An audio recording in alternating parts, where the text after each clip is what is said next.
Fire and emergency সার্ভিসের অধিকর্তার উদ্দেশ্যে ডেপুটেশন দিল বেকাররা। তারা আজ আবারও মিলিত হয়েছে সেখানে এবং বেশ কয়েক বছর ধরে তারা অপেক্ষা করছে। যে প্রক্রিয়া নিয়ে ইতিমধ্যে বিভিন্ন প্রশ্ন উঠতে শুরু করেছে, চাকরি প্রত্যাশীদের ভিড় কিন্তু বারবার বাড়ছে।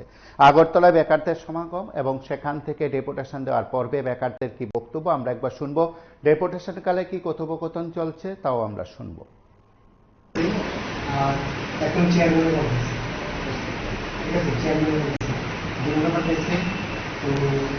আমরা যে তারা একটা স্থায়িত্ব তারা আমাদের কাছে লজিস্টিক সাপোর্ট চাই। তারা যে সাপোর্ট চাইব আমরা তার সাপোর্ট তারা যা করতে চাইছে আমরা করে দিচ্ছি, লোন চাইছে, স্টাফ চাইছে। এরপরে তো বাকি যারা আছে আমরা সবসময় বলতেছি, ঠিক আছে, যে তাড়াতাড়ি গভর্নমেন্টে গিয়ে এবং আমরাও প্রচন্ড ইয়ে করছি স্টাফ চাইছি যে আমরা অথরিটি নলেজও আছে, সব কিছু আছে, আমরা শিক্ষিত ডিউটি করতে প্রচন্ড ঠিক আছে, নলেজ আছে। এখন তো এখন একটা স্থায়িত্ব হয়েছে, এটার মধ্যে আমরা তারা যা লাগে আমরা গভর্নমেন্টে ডিভিশন করতে, ঠিক আছে। আমরা তো তারা সরকারি ভূমিকা দেখা করতে পারি। এখন তো মানে আগে দেওয়া ছিল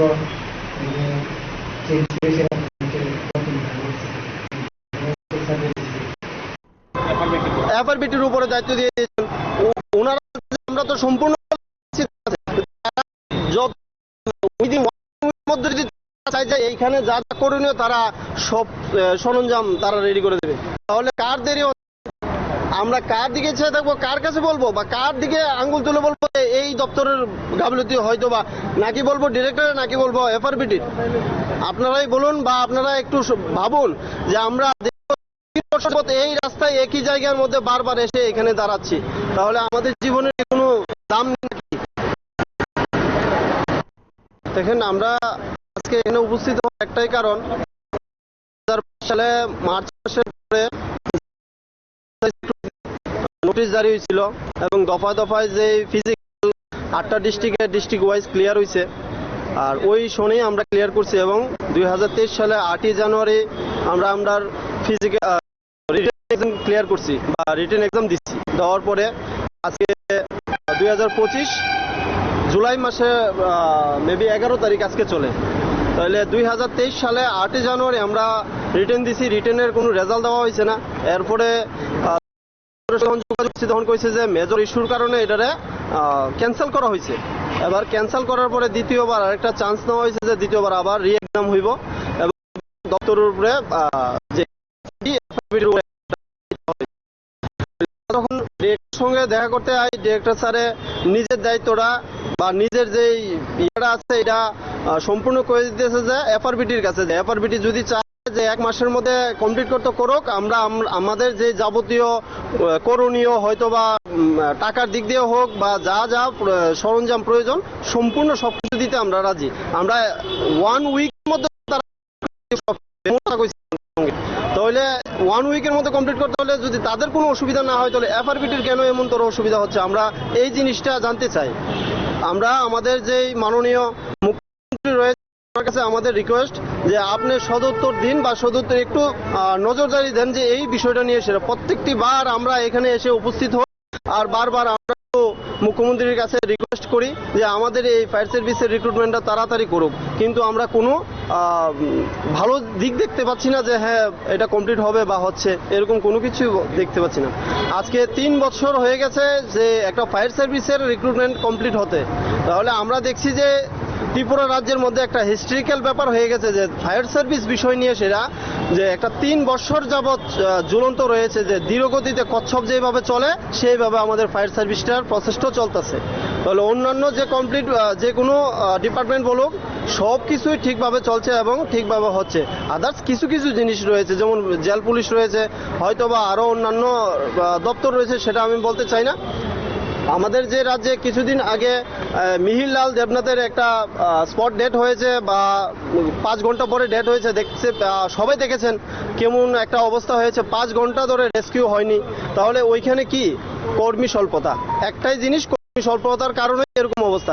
শিফটিং ডিউটি দিচ্ছে, 3 শিফটিংয়ে একই পার্সন 3টা শিফটিং করছে, তাহলে ওই ব্যক্তিটা কিভাবে গিয়ে সেটা আরেকটা রেস্কিউ করবে? আমাদের জেনারেল নলেজ থাকা দরকার ওই বিষয়টা নিয়ে। সেটা যে সাধারণ মানুষ যারা পরিশ্রম করে একটা শিফটিং এ পরিশ্রম করে তাকে দ্বিতীয় শিফটিং করানো হচ্ছে এবং ওই উইদিন ঘন্টার মধ্যে একটা অ্যাক্সিডেন্ট হয়েছে ওই পরিশ্রমের সময় হয়তো বা ডিউটি করার সময় ওইখানে গিয়ে সে কিভাবে আরেকটা রেস্কিউ করবে এটা নলেজে থাকা দরকার।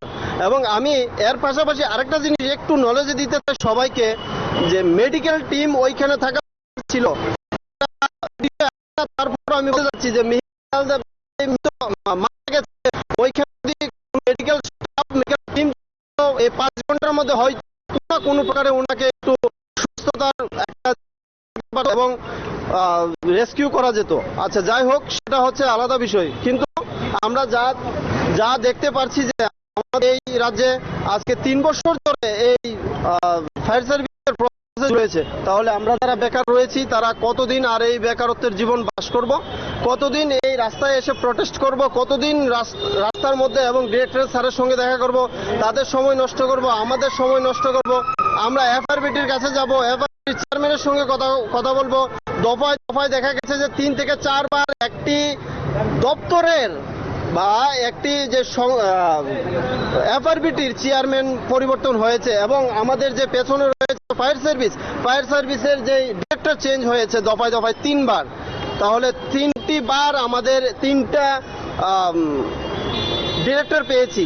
কারোর মাধ্যমে আমরা পাইনি যে কারোর হাত ধরে যে ওই যে খামের মধ্যে সই করে যে 329 জন ক্যান্ডিডেট চাকরি পাবে তাদের সুবর্ণ সুযোগ করে দেওয়ার কেউ করেনি। হয়তো কোনো না কোনো ব্যাপার রয়েছে, তাহলে আমরা তো সেটা চাই না। আমরা চাই আমাদের যেই 329 জনের যে চাকরির ব্যাপারটা রয়েছে বা ক্যান্ডিডেট রয়েছে সেটা অতিরম্বে পূর্ণ করে আমাদের যেই বেকারত্বের জীবনটা রয়েছে সেটা দূর করুক। আমরা চাই না বারবার এখানে এসে ঝামেলা করতে, আমরা চাই না বারবার এসে কারোর সময় নষ্ট করতে, আমরা চাই না কোনো ডিরেক্টরের সময় নষ্ট করতে। আমরা আমাদের জীবনটাকে একদম ভালোভাবে ফ্লুয়েন্টলি চালাতে চাই এবং আমরা দীর্ঘ 3-4 বছর যাবৎ যে রেলিটা হয়েছে, আমরা প্রায় 50,000 প্লাফাইন মানে রেলিটার মধ্যে অংশগ্রহণ করছি। এর মধ্যে কোয়ালিফাই হয়েছে মাত্র 1700। এরপরে এর মনে করেন আমরা যে রেলিটা কমপ্লিট হয়েছে এই যে 1700 প্লাফাইন কোয়ালিফাইয়ের পরে আমরা সরকারের কাছে এরকম পর্যায়ে দাঁড়ায় গেছি, মানে আমরা সরকারের কাছে অনুরোধের ভাষা কিভাবে অনুরোধ করলে যে সরকার শুনবো আমরার কথা, কোন ভাষা অনুরোধ করলে আমরা এর ভাষা হারাই ফেলাইছি। যে মানে কিভাবে আছেন আমরা সিএম স্যার, তাহলে আমরা একটু আমরা তরফের থেকে জিজ্ঞাসা করবেন যে আমরা কোন ভাষায় তার কাছে রিকোয়েস্ট করলে যে তাই আমরা রিকোয়েস্ট অ্যাকসেপ্ট করবো। তাই না আমরা এর 50,000 লোক মানে কত টাফেস্ট ইন্টারভিউটা আমরা রিটার্ন করে কোয়ালিফাই করে আজকে এখানে দাঁড়াইছি। আমরা হকটার লাগে এদিকে দাঁড়াইছি, আমরা এই হকের লাগে রোডের মধ্যে দাঁড়াইতে হইতেছে। আজকে এই সরকারের আমলে ডিজিটাল ত্রিপুরা সরকারের আমলে আমরা দাঁড়াতে হইতেছে। তো আমার একটা অনুরোধ থাকবে আপনাদের কাছে যে আমরা তাদের সিএম স্যারকে জিজ্ঞাসা করবেন যে মানে আমরা কি ভাষায় তাদের কাছে যে অনুরোধ করলে তাই আমরা অনুরোধটা রাখবে বা এফআরবিটি আমাদের অনুরোধটা রাখবে। তো আমার এতটুকুই বক্তব্য, আমরা একটু দেখবেন। Faigese moro 2022 disimi sirmo najakmani aboni pore test exam kha haipano se exam aboni pore nasim result dia aboni pore exam bo cancel kha aboni pore phano se tabo phano exam na phini re exam na phini tongmani ta phan na jage amage simor bar 4 বছর ni dong kha ta phan se sirmo fulfill khaije ga sino exam rok ta phan se ya kono খবর মাই বারবার মালাইনি ফাইমানি আর director 3 বার change সংখ্যা হাইপানো সে কোন Fanon সে বনবাসী তহং আবনো request খায় সিনি রাজ্যনি CM ন দাদারি ম fulfil খাইজাকতের Assam সামনে। আপনারা শুনলেন সেখানে চাকরি প্রত্যাশী বেকারদের বক্তব্য। আপনারা দেখতে থাকুন PB24।